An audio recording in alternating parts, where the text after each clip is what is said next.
Oh, there we are. Start me in the middle of fixing my camera. I see how you are, Get Vocal. Earthquake. There we go. Yay, we've started. And I forgot to switch the screen. I'm sorry.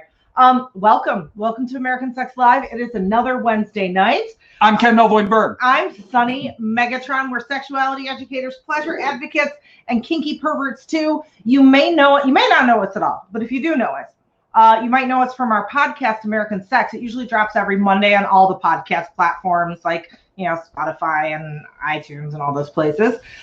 This is not that. This is different content that you get special live every Wednesday. Also, you might not be watching us on the Get Vocal platform. You might be watching on Facebook where it's being simulcast, or Periscope where this is being simulcast. I hope I set my simulcast settings right. We'll find out, won't we?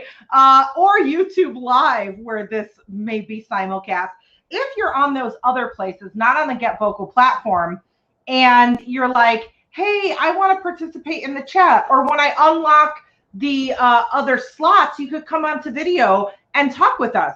You can only do that if you're on the Get Vocal platform. You still have time to get on over here. It's at bit.ly, bit.ly/getvocal. I got a little bit more housekeeping to do, which here we lovingly call ball washing. So let's wash our balls together so then we can talk to Caroline, because we can't meet Caroline with dirty balls. Can we? No. No. And by the way, everybody, I did shave my COVID bush off. It was the size of a tribble by the time it was done. It was awful. So I just want to give a shout out to Get Vocal. They're awesome. We've been doing this show every Wednesday night. If you get here earlier, a few hours earlier, Wednesday night is the Connection Zone. So it's a bunch of different shows all about sex, love, dating, and all that great stuff. And they're adding other programming. So Thursday night is True Crime Night. Friday night, I think it hasn't quite started yet, but soon it's going to be like fandom night. Tuesday night is Tasty Tuesday, where they've got you eating things. What's it called? Meals, cooking, recipes, something about food. I don't know because I haven't watched it yet. Things we do for sustenance for 500. Yes. It's been a long couple of weeks, Ken. There was another night, I think. I don't know, but there's lots of nights. So go on that Get Vocal main page at getvocal.com and look at all of the shows. They're pretty fucking cool. I just realized our show is pre-COVID. Our show is pre-COVID, I know. PC, pre-COVID. Yes. What else? Oh, you may notice if you're on Get Vocal, in the little chat area where you can chat, ask us questions, get to know each other in the comments, because we got a whole group of people that all know each other. There's a little diamond with a V in it. That's where you can give us V coins. So if you like what's going on, if you're like, Ken, you shaved your balls, yay, and you want to give us a tip with V coins, you can go ahead and click that little V and do that. If you want to support us in other ways, one of the best ways is on Patreon. You can go to Patreon, patreon.com/AmericanSex. and become a member, where you can get anything from extra bonus episodes to hangouts with us to you get stickers in the mail. Everyone gets stickers in the mail, all sorts of stuff. So head on over there. I was going to say a last thing. Oh, if you're not part of our Discord community, you need to be bit.ly/Discord. ASP. What is Discord, you say? It's kind of like if you were to mash up a web forum, sort of like a Reddit style web forum, and give it the capabilities of like Zoom, where you could do audio and visual and screen sharing and all that sort of stuff. It's fun. We have a littles area. We have a dirty area with dirty things. We talk about. We have a gaming area. Yeah, I was just gonna say, talk about all sorts of things, and we play Dungeons and Dragons on there every week, and Pathfinder, sorry, and all sorts of stuff. So viewing parties, we would love for you to join us. And on that note, did I wash all the balls, Ken? You washed all the balls. All the balls are clean. Are there more than 2 balls? All the balls. I think I have all I have all the balls in the house. There is not one more ball in the house other than mine and what was on that paper. They're all washed. Do my dildos count that have balls? No. Okay, then you have all the balls in the house. Yes, the balls are washed. Awesome. I'm going to unmute. We have a very special guest today. Which I'm going to unmute her. Go ahead and unmute her. So we can Is it obvious we're married? Yeah, we're married, by the way. So we have a super special guest tonight. Our guest this evening is one of 12 people in the world who knows where we live and has been to our house. She is the only person who got us our house. She introduced us to our real estate agent that got us here. She is one of 3 people in the world that has been both at our house in Chicago and our house in Las Vegas. And the other 2 would be sex nerd Sandra and Maya Sinstress. Yes. The only 3 people in the world that have been to both places. She is an old school gamer. She is not new at this, didn't fall off a radish truck and just fall into a game. She's been gaming forever. Does a lot of stuff where she's a Renaissance woman. We're going to let her talk about herself. Miss Carolyn Pierce. Yay. Well, hello, and thank you for having me. Hi. I think we got a lot of like Caroline followers that came here, which is kind of cool. Oh, I hope so. Yeah, it's a mix of like our people and your people all mixing together. So I guess that's where I would love to start, because I know some of our people actually know you from gaming. Y'all game together on Saturdays. But if people were to know you when you're dressed in your sexy latex and on the internet professionally, why, if we don't know who you are, should we know who you are? Oh, I don't know. Hopefully because personalities resonate. Yes. You know, it's like, hey, that's a kinky geek girl. I can get along with that and identify with that. Yeah. So I've never been the type of performer. For those that don't know me, I'm a very long time adult industry performer. Predominantly known for mainstream porn, and then predominantly known for it because that's what gets pirated the most. But you know, that started in '96. But I've never been the type that put on airs. I was always just me. Mm-hmm. Just, you know, fat ass, natural tits, purple hair, piercings. I've always just been me. And so, me has always been a happy-go-lucky, dorky, gaby geek. Yeah. And that's, you know, a huge reason why I did what I did, because it seems like the whole performing part, it really is all, to me, it is all tied in, because it's all exploration, telling a story, being personas and characters, and, you know, trying on a persona for size. And, you know, that's where the correlation is for me. And so it just seems natural that I am innately a performer and an adventurer.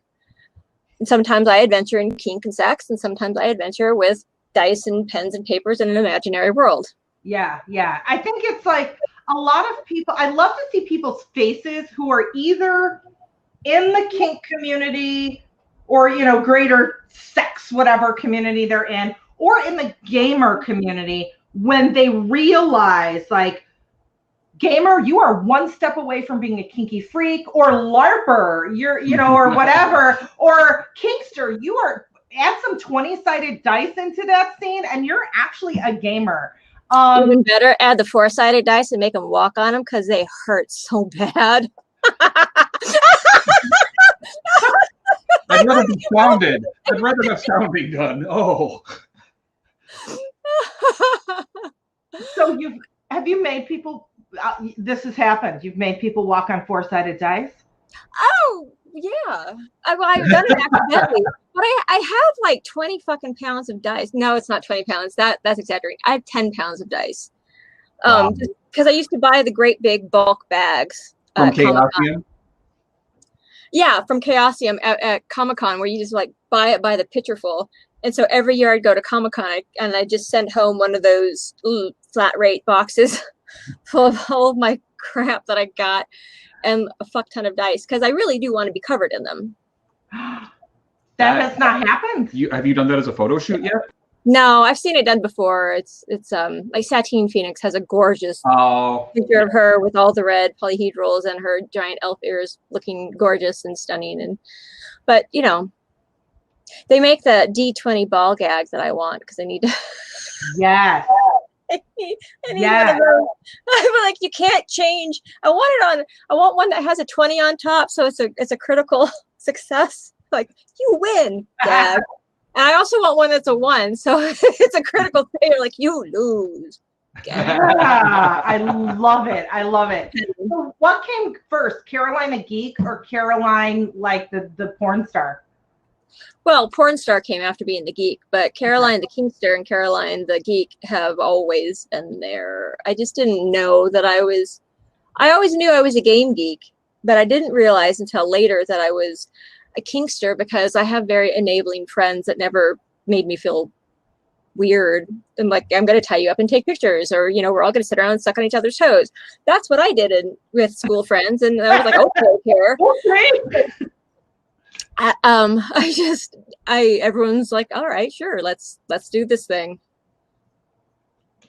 And it wasn't with the game friends. It was just the regular friends. Although I did play games with some of my friends, but I didn't get to start playing RPGs until I was in high school.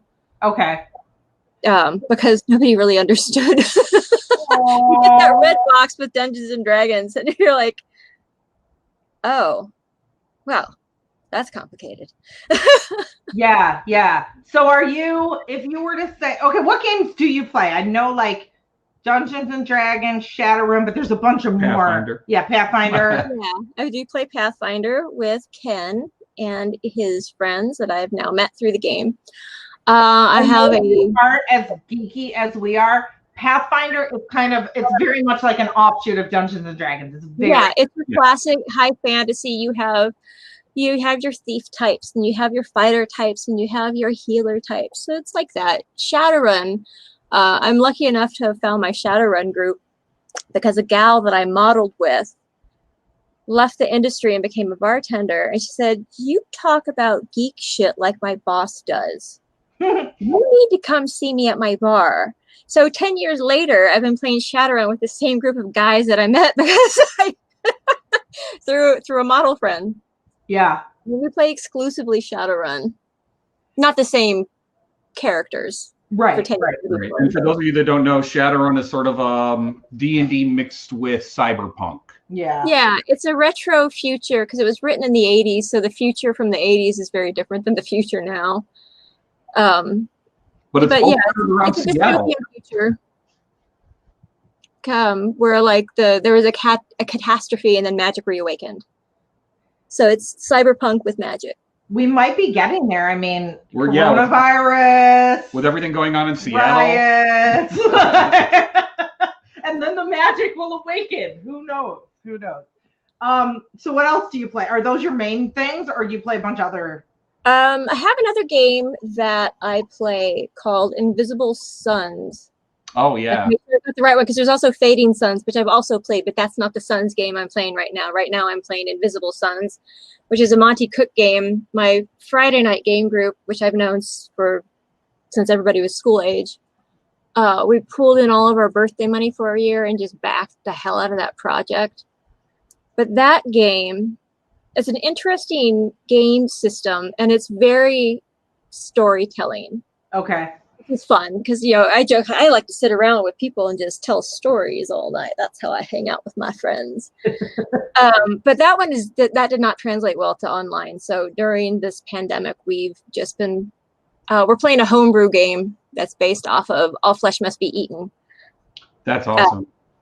Yeah, it's a homemade game based off of a story called Helldiver. So we live in a blimp in the sky and the earth is destroyed and we drop down and try and scavenge for things. So anyways, I hang out with my friends and tell stories. Sometimes it's kinky stories. And sometimes it's about, you know, looting for treasures. Are your kinky friends your gamer friend? Like, how do your two worlds converge? Well, my kinky gamer friend would be Ken. Is he your Venn diagram middle friend? But most of them I've known for like none of my vanilla game friends. Well, actually, I think I just pretty much said it right there. They're vanilla game friends. They all know what I do, and every now and then they just go like, care. Like on my Friday night group.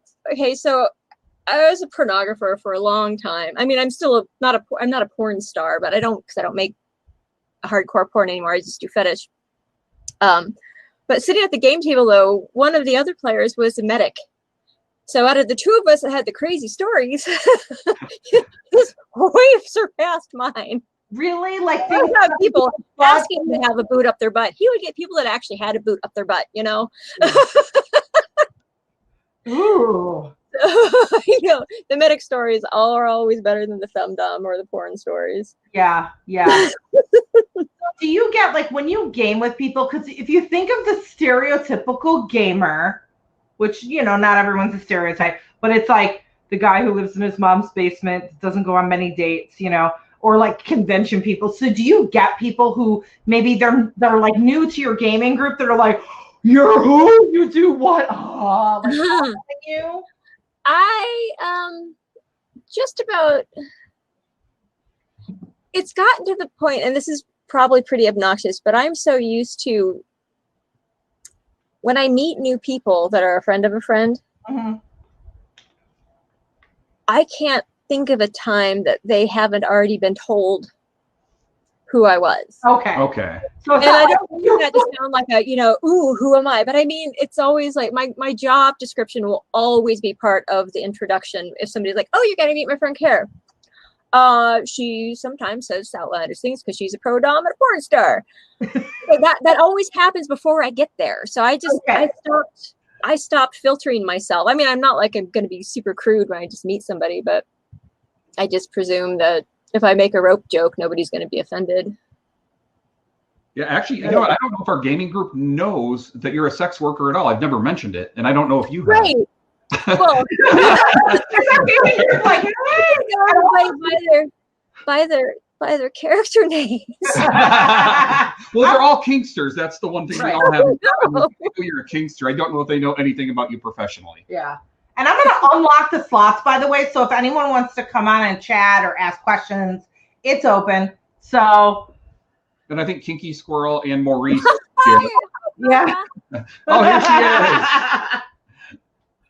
I just had to say, yeah, Carolyn, we know that you're kinky because the whole corset whip thing. Oh, right. Oh, yeah. Yeah. Well, I mean, I wouldn't know Ken if I wasn't.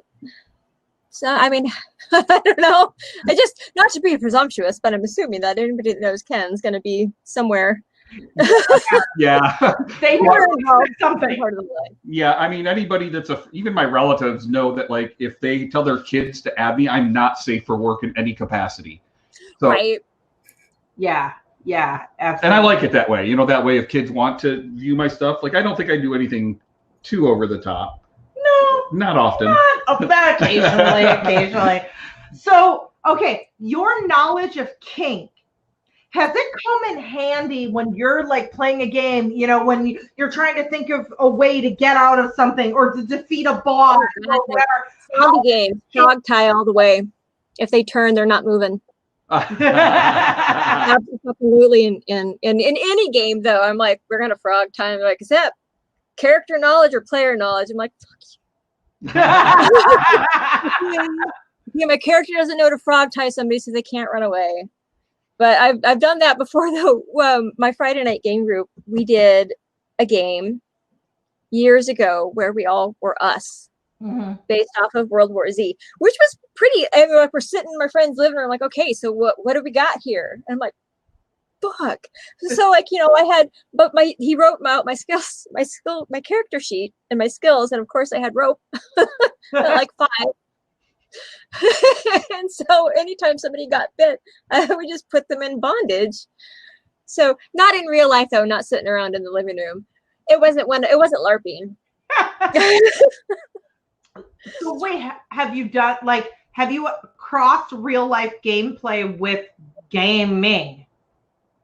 Like, no. Where you're LARPing or where, like, you're integrating anything, like... Should we tell everybody what LARPing is? Just in case yes, LARPing is live action role play. Oh, sorry. So yeah. Have you done any LARPing in the past? I did LARPing when Vampire the Masquerade came out in, like, 91, 92. Oh, cool. Yeah. Did you know Vampire?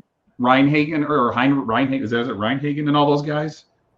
No, I didn't. I never went to Gamma or anything. I don't know any of the old White Wolf people. My cousin was more concerned that if I was LARPing than I was when I was a dominatrix.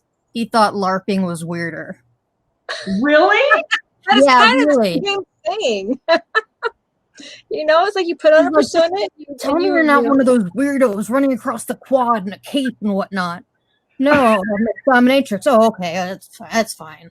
There's no capes involved. No capes. No capes. Corsets. Maybe not for you. No capes.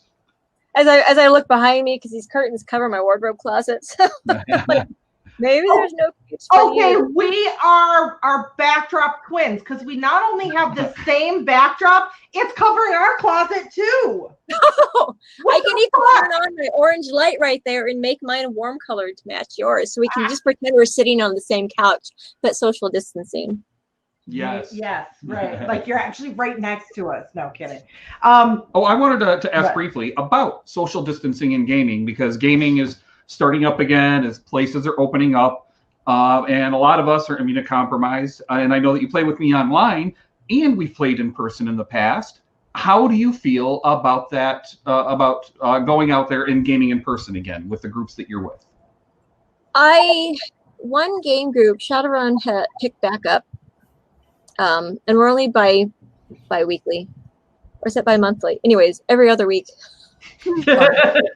Whatever. I get caught up on the bi. Once a fortnight, my lady.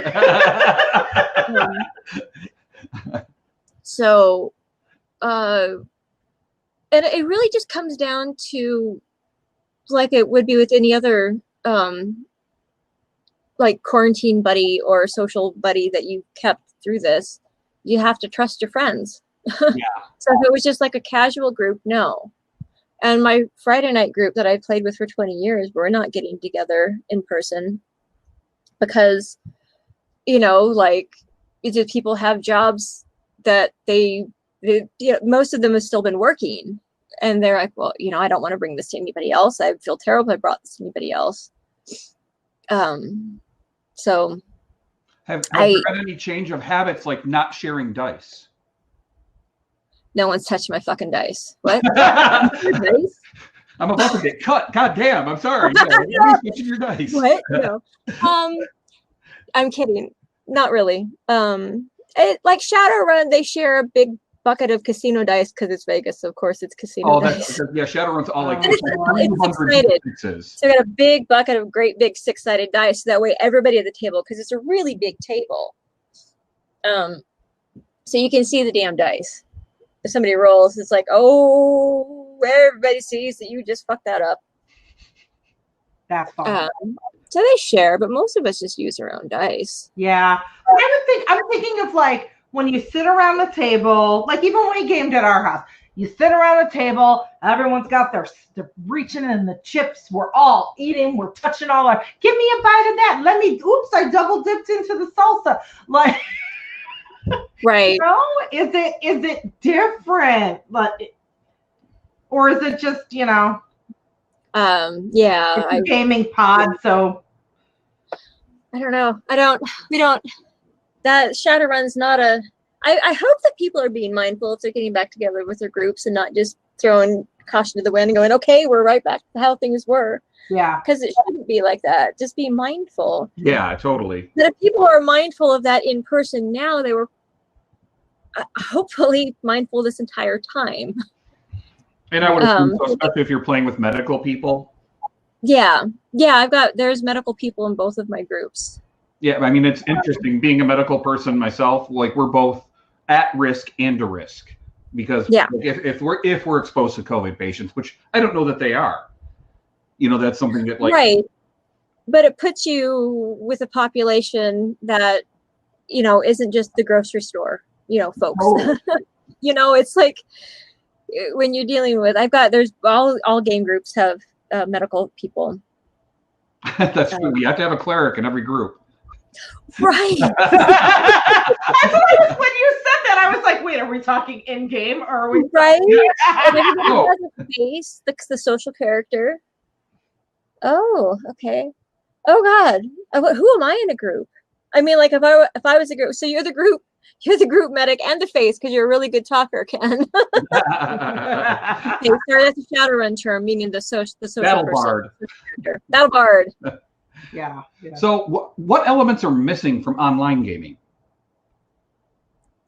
Just face to face.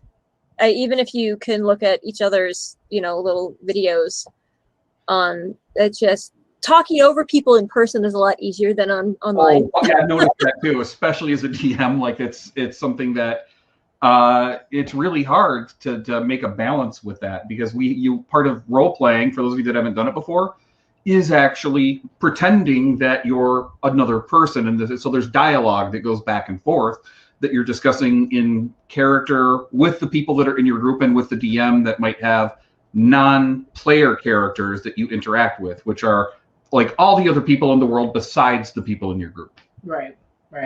So is it hard? Like, it's been hard to just have the give and take and like the improv sort of. It's very different. And yeah, you don't have that in-person thing. There's the energy exchange is a little bit different than it is in person. Like, I like the storytelling element, because we as humans, I think, feed off each other's verbal and our nonverbal language. And what you're missing is nonverbal language. So like, I can't see your eyes, and you like when you get a 20, you've got a crit face. Eyebrows go up. People are more familiar with more familiar with my botch face. It's total rusting botch face at game night. Let me just tell you. Things come out. It's amazing. Yeah, in person, it's easier to. It's bizarrely easier to focus and lose track at the same time. But people like. If you're sitting on your phone, or sitting on your computer and your phone's right there, you don't have anybody else looking over your shoulder going, game. Oh, yeah.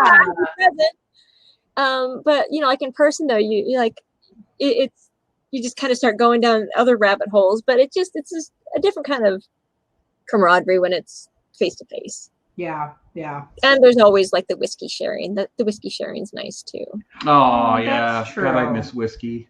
I like whiskey. I'm sorry. Or tea. Oh, one of my gamers, we always have tea. Oh, Food and tea. Yeah. I'm boring now. Rusty botch face. Okay. You could be boring. You're old. Yeah, I'm allowed. Yeah. Maya's here. And I'm ready for concerts to start again, but that's going to be like the last thing that comes. Like, I know. I mean, realistically, I think it's going to be another year before concerts come back. I know.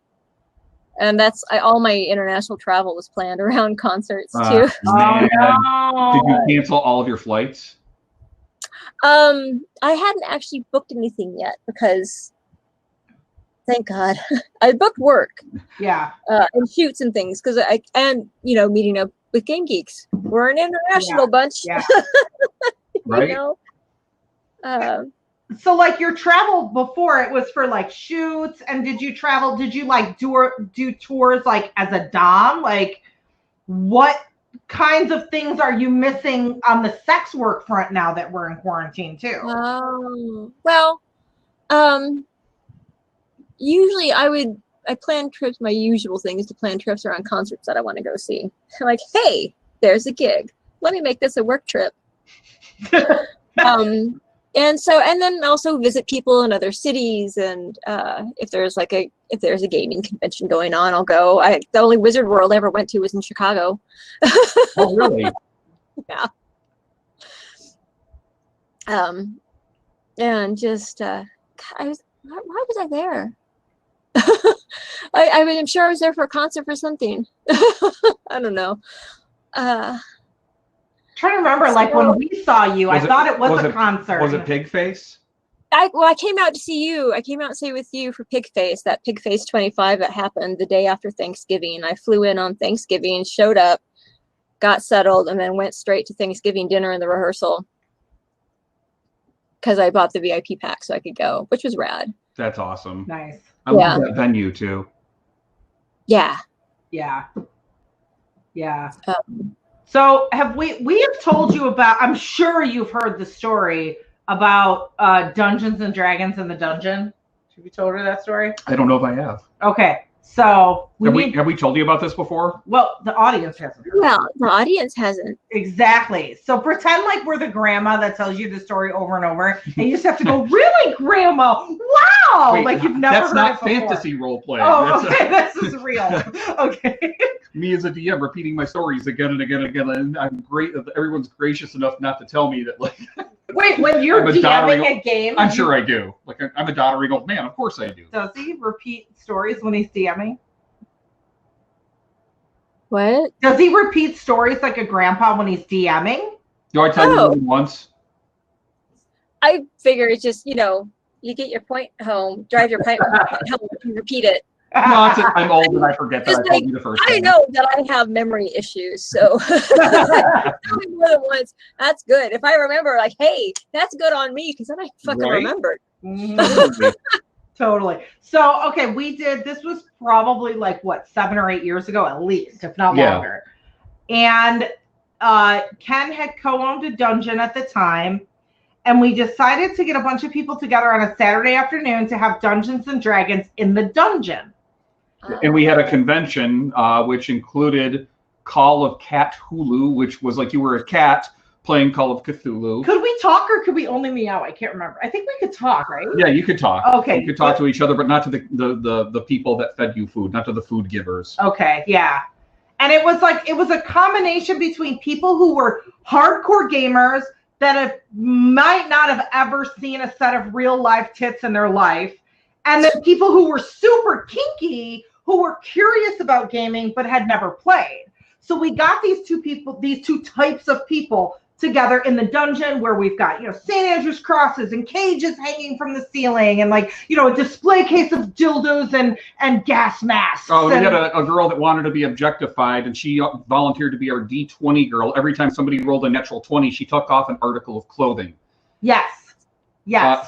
And on top of it, we had another dom who was she played our cleric of Callistria. Callistria is our goddess of sex, and the whip is her her weapon. And so anybody that wanted to get real life or wanted to get healing in game had to take one stroke from a single tail in real life. And so you had cops that were trying to metagame because their characters were down. Cleric was out of healing, and they're like, fuck, I could take 10 real licks from a single tail and kind of give up a little bit of my toppiness, but my character gets healed. So it was an interesting conflict. Yeah. To see what was going on with people. Yeah. I would love to do that, So fun. have some kind of gaming center where we just did that. Like the games were like that all the time. It was fun. That would be cool. But I remember there were a couple people there that weren't kinky, and they were just like, this is the best thing Ever. There's boobs and there's and chips with salsa and yeah, Boobs and chips and salsa. exactly. I hope that helps them get more comfortable with, even if they're not kinky naturally, just get more comfortable in general, because people are so repressed. Yeah. Okay, then they can express themselves and explore sexuality and doing things, having adventures through role-playing games, but they can't do it in real life. So And a lot of them became, in fact, every vanilla person that came to that event ended up becoming sex positive after being exposed to sex positivity and seeing what it does and seeing how awesome it is that you can have these two things that aren't necessarily sexual towards you or mutually exclusive with gaming. They're a sexual thing, but not sexuality aimed towards an individual. Yeah. And there was consent wrapped into the, the we had lectures about consent consent and about safe words and all that kind of stuff. Yeah. Even though there wasn't any scenes going on, you had the opportunity to get flogged. And that was, so we wanted to make sure that people knew what they were getting into, what it felt like, so they had some kind of experience. So they just didn't go up and ask for 20 hard licks with a single tail. Yeah. Yeah. It was just real light, fluffy stuff for the most part, but it was interesting watching people do it. Hi, Jen. Hi, Jen. Hi. How are you? What's going on? Oh, I you guys are talking about kinkiness and chips and salsa, and I always love to say that but GD is a really wholesome dungeon. We have Fig Newtons there. Oh. I didn't know there were Fig Newtons there. If I'd known, I would have eaten them more. Why don't I remember the Fig Newtons? There's always as long as I've been going there, which at this point is probably, God, I started going there 2010. So a decade. So yeah, about that. And there was literally always Ruffles, like Ruffles chips, and Fig Newtons, and I think pretzels. Maybe I do remember the Fig Newtons, and I'm just having grandma brain, and it's just. But now they're starting to sound familiar. Yeah. So I mean, it just, I don't know. That always just tickled me because it always just seemed like literally the most wholesome thing you could have at a dungeon. Like the juxtaposition of that always just made me laugh. You're fisting somebody's ass. Go get some aftercare Fig Newtons. Maya. Oh, hi, Maya. I recognize those boobs. It's totally my boobs tonight. It's not me. Oh, okay. Hi, Maya's boobs. Thank you for coming on the show tonight. Pardon? Here you go. I said hi back to you, Maya. Wow. Oh, goodness. Wait, let's make it 4 boobs. Wait. There. Everybody's boobs. Everyone at once. It's like a boob flower. There we go. Just show my boobs. Okay. Her amazing. All right. I'm wearing my lame bra right now. Sorry. I have to admit I was a little bit busy earlier and I didn't hear most of the conversation, which I will go back and listen to. But Caroline is an amazing person, and I wanted to make sure you guys hit on a couple topics. Oracle ass. Oracle ass. Oracle ass. Yes. Oh yes, Oracle ass. All right. Did you touch on that? Not yet. Not yet. So, Mistress Caroline she has a mystic ass that will tell your future. When we were at Maya's house, Maya has a mystic 8-ball butt plug. And I actually won money because of Caroline's ass. She gave me her ass, not her. Her ass gave me advice on how to gamble. It was amazing. And absolutely, nice. I won $11 thanks to your ass.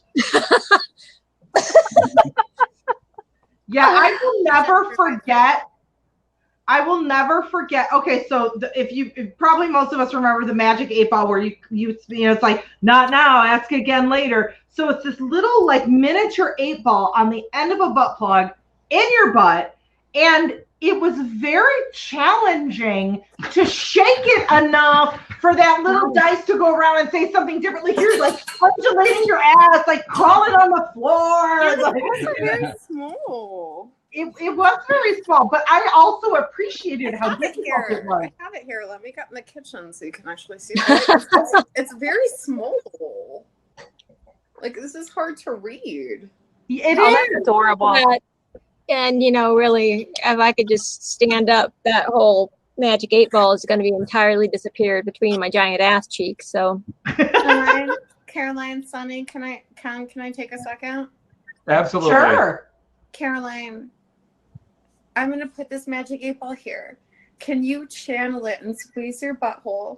And we will shake it and ask a question. And then Jennifer can ask a question. And then we'll see what happens. Okay, you tell me when to stop. But I have to ask a question? Jennifer, open your mic. Oh, Mistress Caroline's mystic ass. What question do you have, Jennifer, for Caroline's mystic ass? It can be in your head, or you can say it out loud. Up to you. Up to you, as much as you want. Caroline, focus. Squeeze your butt. Squeeze your butt. Do your mystical stuff that you do that we love you for. Okay, this is a good one. Will my boyfriend and I find a good butt plug? Ooh. All right, here we go. Squeeze! We can't see it. Let me see if I can see it. It's like the bubbles in the water are making it hard to read. For all of you watching, I don't have my glasses. Caroline, one more time. Caroline, squeeze. I'll shake my ass like I'm shaking it. It says not now. That's okay. That's good news. That's a positive. Give you time to research it. Okay. Because that's 100% accurate. Because we had a butt plug debacle last weekend. What happened? What happened? Can you tell us? Can you tell us? Why am I repeating you? That's very. So Pet and I are new to butt stuff. We've not done butt stuff before, like not with each other, not with other people. Like we're butt virgins. And so, but we've kind of been. He bought a trainer set, like a set of like trainer butt plugs. Yeah. So like a little small one, a little bigger, a little bigger. Yeah. The ends of them are like these little like they're heart shaped. They're not round. They're heart shaped. Ooh. And he had worn the smallest one. Like I think he wore it on like the drive from Champaign to Chicago, which is like 2.5 hours. And I hope it was a soft butt plug, like a silicone one or something. it is a silicone. It was a silicone one. And then when we were playing together, I was being all, Dommy McDomson on him because he likes that. And I was like, we're going to size up. We're going to go the next size up. And so, I'm playing with him. I'm getting him kind of ready. And I'm like, ease it in, ease it in, ease it in. And so like we get it in and he's like, all right, I think it's okay. And then it started to get sucked in and I had to like put like half my fist up his ass. Like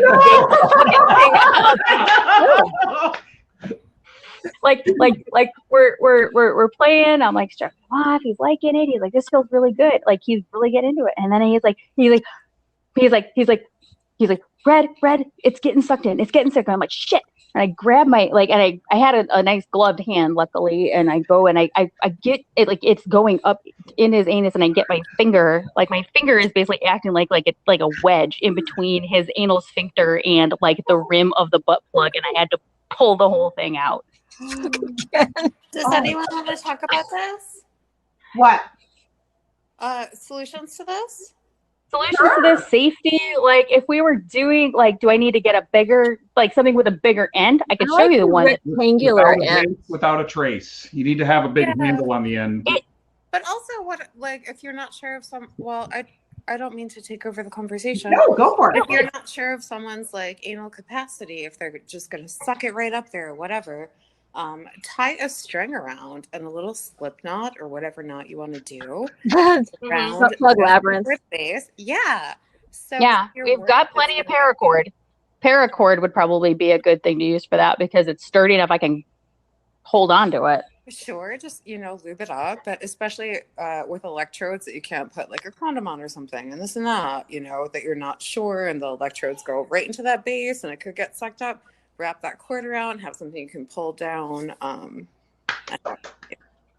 Sorry. That's good. Great advice. That's awesome. It was definitely like one of the because it had a base, but then I wasn't expecting that to happen. But apparently that base is not large enough. So yeah. Caroline, your experience with buttholes. I always like all the buttholes I use are the ones that have like the long rectangular bases because I think they fit nicer between ass cheeks. And they're, a nice T-shaped anchor. So that way they can, they're easier to sit on, in my opinion. And wear, more cosmic or, psychic feelings. Oh, well, no other butt plug I have gives me mystical powers. I am not Zoltar's with anyone other than yours. Are you Zoltanus?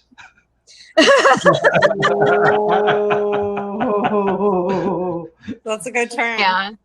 So that was my kink adventure last weekend, but that's my advice to you is like wrap the string around so you have something you can always pull out. Very good idea. Very, very good idea. Well, I think we need to thank Mistress Caroline's mystic ass for that great advice. So thank you. Mistress Caroline's mystic ass, thank you so much for the butt plug information. Yes. I also thought it was hilarious that it was like not now. I'm like, yeah, definitely not now. It didn't work.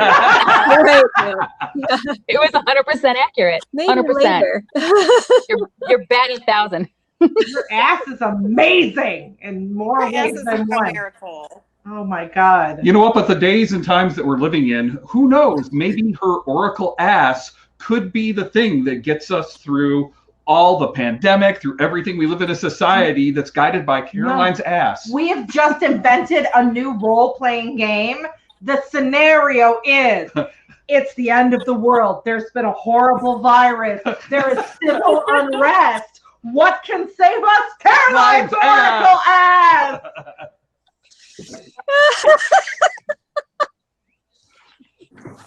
I find that game. Well, it'll be modeled after like the Oracle at Delphi. Right? I just imagine myself sitting like the Sphinx, except that I'm like ass up, face down. Not the Sphinx, the Sphinxter. I Oh like my your God. pun there, Jennifer. Anal puns. Oh, We actually had a question earlier from Dustin about etiquette. Question: is the DM to do a recap or quiz the players back on gaming really quick? I think it just depends on the group. I am so sorry. I was scrolled all the way to the top of the chat, and I haven't seen I'm so any sorry. of the chat. Thank you, Rachel and Thank you, Adam Adam, and Lupus Lupus. and everyone for tipping. Guys, we're Oh so my sorry God. you didn't see it. It didn't. None of this chat scrolled. Oh, okay. So sorry. Keep going, Caroline, while I read and listen.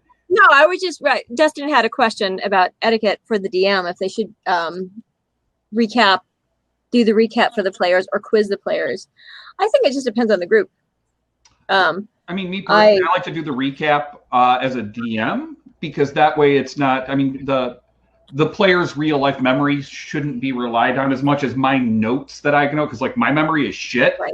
and so I'd rather, because like I know the stuff that we did last night because I have it written on pieces of paper. And as for gaming for over 40 years, like I don't remember shit from one session to the next as a player. Right. So. I don't. Yeah. I'm mad about that. I barely remember shit from 1 minute to the next. Like, what town are we going to again? What are we doing? Like, What world are we on? Yeah. I don't know why I'm in the fucking kitchen most of the time. I was like, well, I got up to do something. And that's it. Yeah. I don't remember anything. I thought it was Being High all the high. time. Yeah. That too. Yes. Not for me. Being high all the time, I have to have a dry erase board to remember stuff, which just helps with the games and with just everyday shit. Mm-hmm. Yeah. Definitely. I have 2 giant chalkboards and a calendar. I apologize that I missed the beginning of the interview. I had stuff to do, but did you guys talk about the diversity of Caroline's role-playing characters, I would assume? Oh, we should talk about that. Yeah. Role-playing characters? Yeah. I for my the personas that I have on camera because it's all just characters. Kink is one of my favorite characters to play, and like kink-wise, I don't consider that I have characters. It's just facets of me but I'm just a performer by nature. One of my favorites is what I call Psycho Betty Crocker. Because I can be as sweet as pie and I can absolutely tear your testicles off. Wait, are we talking in-game or doming? Or both? Okay. No, I'm just covering the whole, because to me, they're all, I like to play characters. Right. I like the adventure of characters, playing characters and scenarios and role-playing. So that's one of my favorite ones. Otherwise, character-wise in games, I actually tend to just be the utility character because most people have such a rigid idea of not rigid. No, let's fucking backtrack. Find different words, Care. People usually know what they want to play in a game, and so I just try to fill in the gaps because I just want to play. We just kind of that works in Kink too. I want to have my favorite. Okay, here you go. I can fill some gaps. If you could pick any role play that has never been requested, that's always been something you've wanted to do, what would it be? Good, Maya. Like a personal kink role play. Oh God. I don't know. I know I have scenarios in my. I mean, I really love. That's one of my favorite things that you do, Miss Maya. Is I love the whole sacrilege stuff. I fucking love it so much. I sent you the photos of the latex I got, and I still haven't tried it on yet. By the way. Well, I'll have to come over with a vat of lube and squirt you with a vat of lube so you can put it on 6 feet away. I can't lube myself and try it on. So roleplay wise, just anything that resonates with people. Because for me, roleplay is all about the exchange. My needs are met when other people's needs are met. No, I'm stopping you. Not what resonates with people. What do you want to do for you? What do you want to do for you? That would be your roleplay. That's your fantasy. That you don't give a fuck if anyone wants to roleplay with you, but you want to do it. Oh God. I'd have to go the sacrilegious route. Have to go the sacrilegious route. Any details or no? See, though, that's where people tend to get caught up with that, with specificity. And I really am a adventurer. I want to try it all. And so people are like, well, what's your biggest fantasy you have, Carolyn? I'm like, my brain doesn't quantify that way. And I have like scenarios that would be amazing to do, but I really am just a sensation adventurer. And if somebody's like, this is what I really want to do, then I'm like, yeah, let's do that. You're being judged right Am now. Green body paint and tusks for the win. My cats want to say hi to your cats, Maya. Baby, So Maurice has done Kink, RPG and Kink crossover for me, and the hubby have done and wants to try more is some fun orc role play. He actually makes a really sexy orc. Ooh. Oh, I did a drow once. I didn't do a drow. But I've dressed as a drow. I do drow costume. Do you do a lot of like kinky gamer cosplay sort of crossover, or is that more of the rare instance? I've just always dressed in costumes. I never even, I'm an old Rocky Horror kid. I've danced since I was like 4. So I'm like, put me in a fucking costume and let me go. My mom handed me that VHS when I was in junior high, and she goes, "Here, this looks like something some of you and your stupid friends would like." You were like, thanks, Mom, you're right. Thank you, Mom. Right. Yeah, I know. The first time I went to go see it live, I dressed up as Magenta. And then I ended up being the 16th anniversary costume contest winner for Magenta.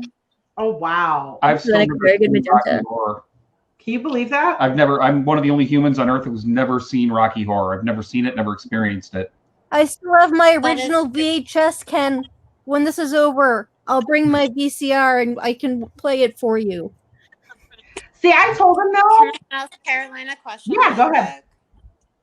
So one of the things I really appreciate about Caroline getting into character is her voice is very adaptable. She can go from being like fierce bitch or like and whatever to sultry or mimicking, a Disney character, whatever. I am a mimic. Can you?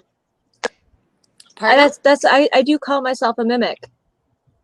Yeah. So, well, one of my questions is, who do you like to portray the most in that regard? And can you give us an example?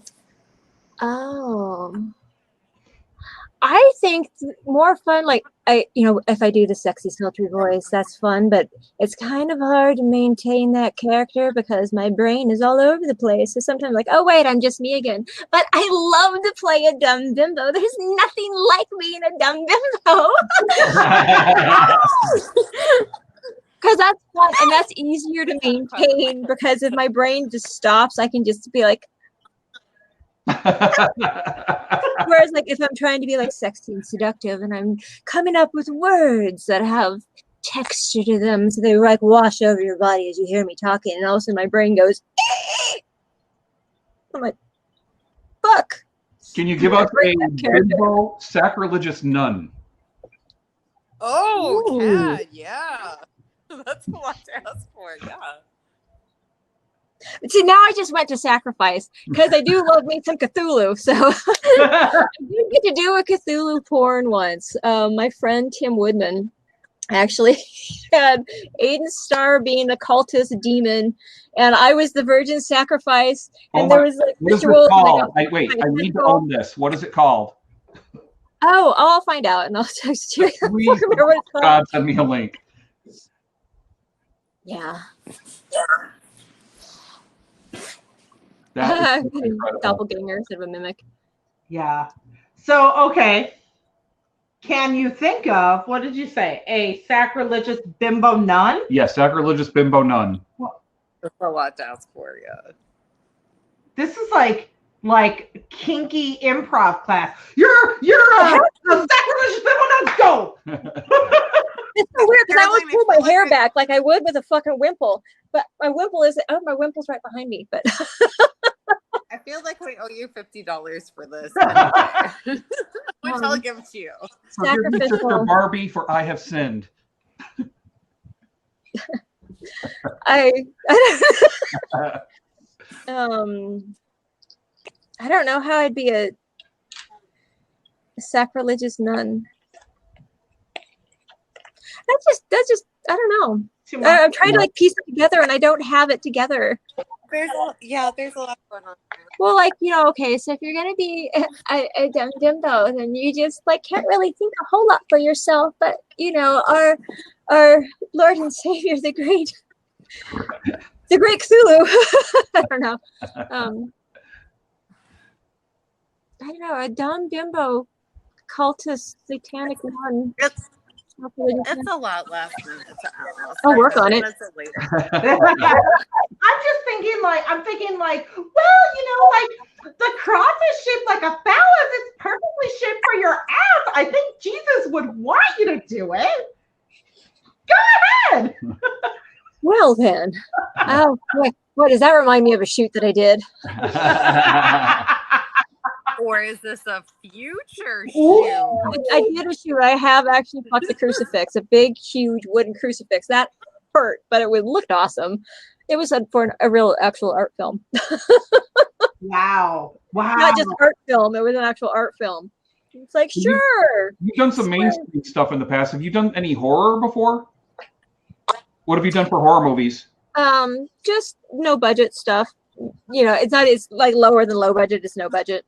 I used to work for a company in San Diego that did horror porn, but that was before that trend started. And so like when we got reviewed, none of the adult publications would touch our film, but all the horror magazines were like, this is, great for considering what it is. I was in Rue Morgue. I was in Red Death, Fangoria, all those. Yeah, no, those are amazing. Promoting that stuff, and it was fun. I miss it. Do you have an IMDb with your character name of Caroline Pierce? Yeah, there's a Caroline Pierce IMDb. I don't know who the hell updates that. I always wonder about that. Right? Like I used to have a Wikipedia, but somebody decided that I was culturally irrelevant, so my Wikipedia is gone. Oh, those assholes. I'm not irrelevant in Germany or Spain.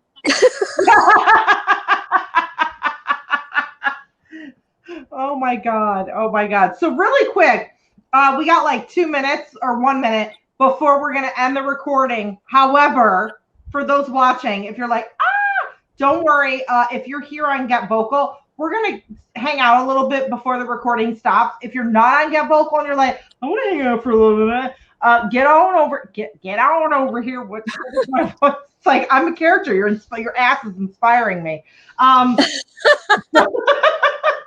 Get on over to bit.ly/Sunny Get Vocal, spelled SUNNY GETVOKL. See, I got a tip for that. Thanks, Adam. And Caroline, where can we find you on the internet? Where can we find you? I'm on the usual social media sites, like Twitter is @Caroline_Pierce. Instagram is Caroline_Pierce_. I have a website, www.caroline-pierce.com, because it has a really fucking common name, so it's already been taken everywhere. So I have to add dashes and underscores to everything. And I've got a clips for sale, and it's called Caroline's Den of Deviants. Ooh. I like that. Have you done any gaming porn? Yes, I have. There have been a few producers that were aware of my penchant for RPG games. So I did one where I shrunk somebody down depending on what I rolled on the D20.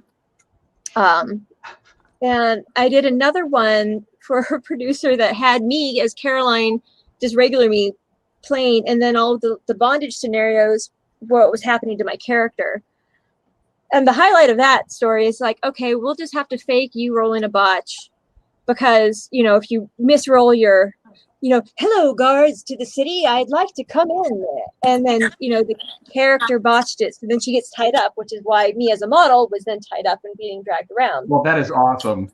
But I'm like, you don't have to fake that much, because let me just show you my magic of throwing really shitty. Bam! Look, I fucked that roll up because that's what I do. That's hilarious. That was unlimited audience. It's I don't funny think because it's true. anymore. I did one for Restrained Elegance. I did a gaming one. I don't think that got released. But I've done a few. Nice. And I did it. Well, on that note, we're gonna after party. So recorded, like if you're watching the recording, too bad you missed it. So next time, get here and watch live at bit.ly/Sunny Get Vocal every Wednesday night at 8 p.m. Pacific time, and then you get to hang out with us too. So recorded folks and folks on simulcast, bye. Everyone else, stay put. We're gonna keep talking.